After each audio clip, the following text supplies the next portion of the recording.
불안과 소비 침체 속에서도 나홀로 독주하는 것이 있으니 그것은 바로 커피. 하루에 직장에 가면 하루에 한 3-4잔 정도 마시는 것 같고요. 작년 한 명의 국민이 마신 커피는 평균 670잔. 커피 수입 비용은 무려 6천억 원을 넘어섰다. 그야말로 대한민국은 지금 커피올릭 시대. 이런 추세에 맞춰 독특한 풍미를 풍기는 커피 안내서들이 서점가에 쏟아지고 있는데 커피를 입으로 또 눈으로 마시고 싶은 당신을 위해 추천하는 오늘의 책 2권. 닥터만의 커피로드와 커피는 원래 쓰다. 먼저 커피를 마시고 각성한 호모 커피엔스들에게 바치는 책 커피는 원래 쓰다. 간결한 필체로 쓰여진 이 책은 커피가 우리의 손에 들어오기까지 겪는 수많은 이야기를 담고 있다. 그리고 커피의 고향 아랍 지역과 화려한 카페 문화의 산실 유럽을 성지순례한 책 닥터만의 커피로드.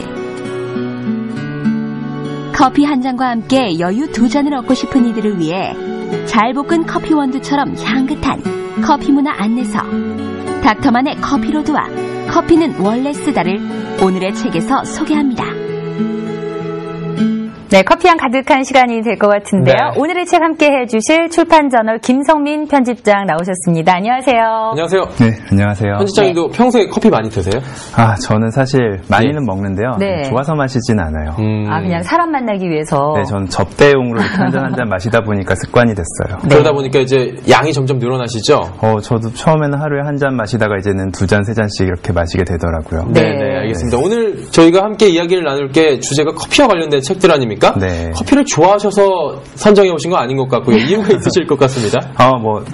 술, 담배, 커피가 직장인의 3대 중독이라고 하더라고요. 네. 그래요? 네. 그런데 술이랑 담배는 건강에 안 좋다고 하니까 네. 이제 올해는 술, 담배 안 해야지 하는 분들은 계신데 올해는 커피 안 마셔야지 이런 분들은 못 들어보셨죠. 저도 지출이 너무 많아서 줄여보겠다는 사람은 그럴 수는 가는데. 있겠지만 아무튼 커피를 네. 끊는 게 내 신년 목표예요. 이렇게 말하는 분 잘 없잖아요. 네. 그래서 술, 담배와 다르게 이 3대 중독 중에 하나인 커피는 매년 가파르게 성장하고 있다고 하더라고요. 그리고 그렇죠. 정말 커피를 좋아하는 분들 너무 많이 계시니까 이제 또 그런 얘기를 좀 다뤄보면 재밌겠다 싶어서 생각해봤고요. 네. 커피는 사실 취향이 점점 고급스러워지는 것 같아요. 네. 예전에는 점심 식사한 다음에 커피 한잔 할까 하면서 200원짜리 자판기 커피를 이렇게 타줘도 맞아요. 전혀 문제가 없었잖아요. 150원짜리 일반 커피 말고 200원짜리 고급 커피 네. 뽑아주셨네 하면서 좋아했었는데 이제는 큰일 납니다. 이렇게 주면은 정말 소위 말하는 이 뚜껑 달린 커피를 들어야 되거든요. 네. 그래서 정말 이 정도로 그래서 이제 그런 우스갯소리도 나왔잖아요.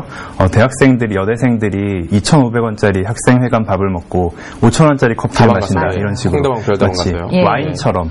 와인도 보면 비즈니스 매너상으로 만나면 저녁 식사에 한 1.5배에서 2배 정도 되는 가격의 와인을 사주는 게 매너라고 하더라고요. 그래요? 그러니까 한 10만 원짜리 식사를 접대했으면 예. 밥 비싼 거 먹었는데 싼 거 사주지 하고 5만 원짜리 와인을 사주면 눈총을 받는데요. 한 15만 원에서 20만 원짜리 와인을 주문해줘야 그게 이제 제대로 된 접대라고 하는데 그런 것처럼 진짜 요즘에는 밥값보다 더 비싼 커피를 마시는 게 전혀 이상하지 않은 그런 상황이잖아요. 네. 그래서 정말 이렇게 많은 사람들이 커피를 좋아하고 즐기고 있으니까 이에 대한 책들도 다양하게 나와서요. 오늘은 좀 그런 향기 있는 얘기를 나눠보고 싶어서 이 책을 선택해봤습니다. 네. 네. 책 제목이 닥터만의 커피 로드예요. 네. 로드라고 하면 여행을 그렇죠. 떠나면서 커피를 접하는 건가요? 여행이 먼저 떠오르네요. 그러니까 커피 여행하면 커피 트립이라고 해야 되지 않을까 이런 색으로 생각할 수 있는데 이분이 하신 말씀을 들어보니까 커피의 말 그대로 그 트립은 그냥 여행이고 네네. 로드면 여정이라고 번역하는 게 맞을 것 같은데 예. 커피가 이렇게 전파되어 온 여정을 따라보고자 해서 이렇게 제목을 정했대요. 예.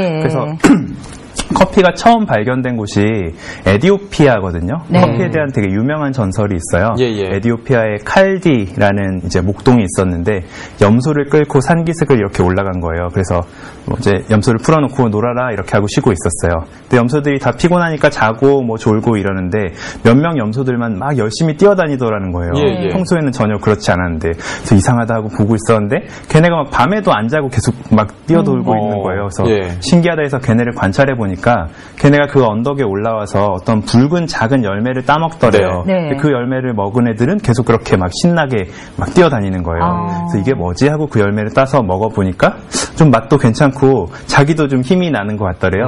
그래서 이 사람이 이제 주변 사람들한테 퍼뜨린 거예요. 근데 그 퍼뜨린 사람 중에 한 명이 그 이슬람 수도원의 원장님이 계셨는데 그분이 이걸 먹어보더니 이게 좀 잠을 깨는 효과가 있는 것 같다. 사람의 에너지를 넘치게 하는 것 같다. 그러면 이걸 우리 신도들한테 먹여야겠다. 이렇게 결심을 한 거예요. 왜냐하면 신도들이 이제 수행을 하고 기도하고 하는데 좀 피곤하고 졸리잖아요. 그러니까 그 졸음을 깨게 하는 효과가 있을 것 같아서 먹였대요. 그렇게 퍼졌다는 게 이제 커피의 전설이거든요. 그래서 아프리카 쪽에서 발견돼서 아랍 문화권을 통해서 전파되었다가 이제 점점 전 세계로 전파된 것인데요.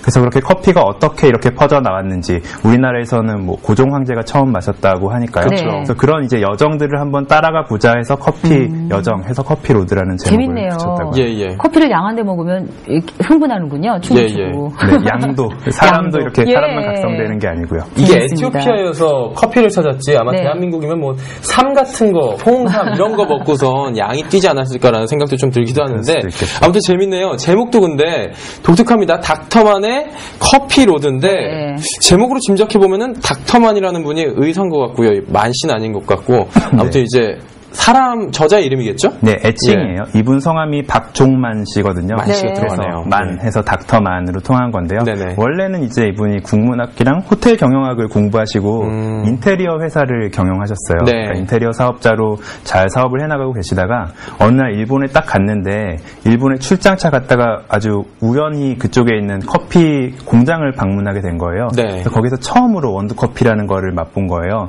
그 당시만 해도 커피라고 하면 소위 말하는 그 자판기 커피, 네, 둘둘둘 해서 커피들, 프림들, 설탕들 넣는 그런 것만 마시다가 처음으로 까만 원두 커피를 마셔봤는데 이게 너무 맛있는 거죠. 그리고 향기도 너무 좋고 그래서 와 이게 진짜 커피구나 하면서 외국 사람들이 이런 걸 마시고 있구나. 그럼 우리나라에도 이런 걸 좀 알려야 되지 않을까라는 생각이 들어서 이제 귀국하신 다음에 다른 걸 좀 뭐 원래 열심히 하시던 일을 조금 손을 놓고 1990년대 초반에 우리나라 최초의 커피 전문점을 여셨어요. 원두커피.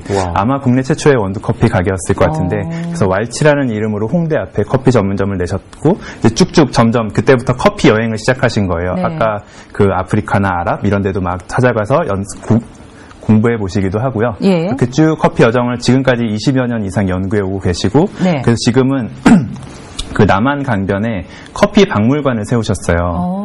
커피 박물관 있어요? 커피 박물관? 우리나라 최초의 커피 박물관을 만드신 커피 박물관장님이십니다. 그리고 또 커피 전문점도 세우셔서 계속 커피를 좋아하는 애호가들이 항상 찾아와서 구경하는 그런 장소, 명소로 만들어가고 있죠. 커피 뮤지엄이라고 있네요. 나와 있네요. 차량에 써 있는데 또 한번 찾아가 보시기도 한데요. 거기 가면 커피도 마실 수 있고 커피 볶는 것도 볼 수 있고 그리고 정말 유럽에서 커피를 즐기는 문화처럼 이제 클래식 음악회를 또 매주 열어요. 그래서 정말 고풍스러운 음악을 들으면서 아주 정말 기분 좋은 분위기에서 커피를 즐길 수 있는 커피 애호가들이라면 꼭 한번 찾아가고 싶은 그런 명소입니다. 실제로 가보셨나요? 저는 아직 못 가봤어요. 커피 애호가가 아니시라서 뭐 로스팅 단계별로도 뭐 많이 나와 있는 것 같고요. 커피 좋아하는 분들은 더 많이 알 수 있는 기회가 될 것 같습니다. 자, 이렇게 쭉 20여 년 동안 커피와 인생을 함께 해온 분의 커피 여행기 얘기를 들으면 들을수록 또 읽고 싶어지는데요. 자, 여기서 잠깐 책의 저자인 박종만 작가가 직접 말하는 닥터만의 커피로드 소개 들어보겠습니다. 함께 보시죠.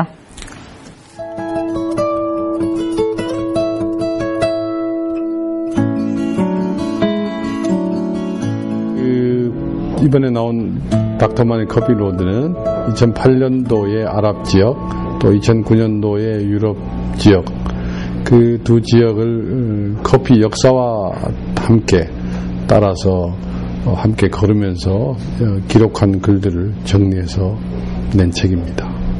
우리가 잘 알고 있지는 못하지만 커피는 아프리카에서 시작해서 아랍의 이슬람 문명을 따라서 결국에는 유럽 사회로 이렇게 퍼져나가게 됩니다. 아랍 지역과 유럽은 그 커피 역사의 경로를 따라서 가게 된 것입니다.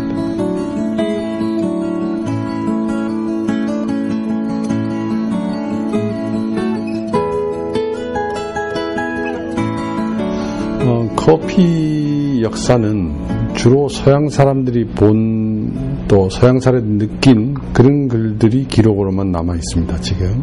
근데 과연 우리가 커피 이야기를 하면서 커피 역사를 이야기하면서 그 사람들이 본 것이 온전히 맞는 것인가에 대한 의문이 들기 시작했고, 과연 그것이 맞는가를 좀 확인해 봐야 되겠다는 호기심에서 시작은 하게 됐습니다.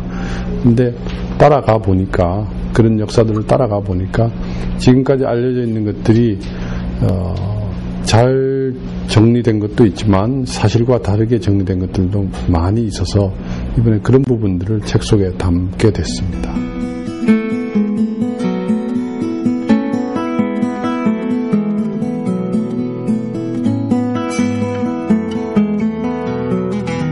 우리가 바쁜 세상을 살고 있는 요즘이지만 커피 마시는 그 짧은 순간, 길면 뭐 10분, 짧으면 5분 정도, 그 시간만큼은 온전히 좀 여유롭게 커피를 즐기기를 바랍니다. 우리가 하루 종일 바쁘게 살면서도 스스로의 생각을 정리하고 마음의 여유를 갖는 그 시간만큼은 정말 소중한 시간이 아니겠는가. 그럴 때 커피가 함께 할 수 있는 그런 자리였으면 좋겠다는 생각이고요.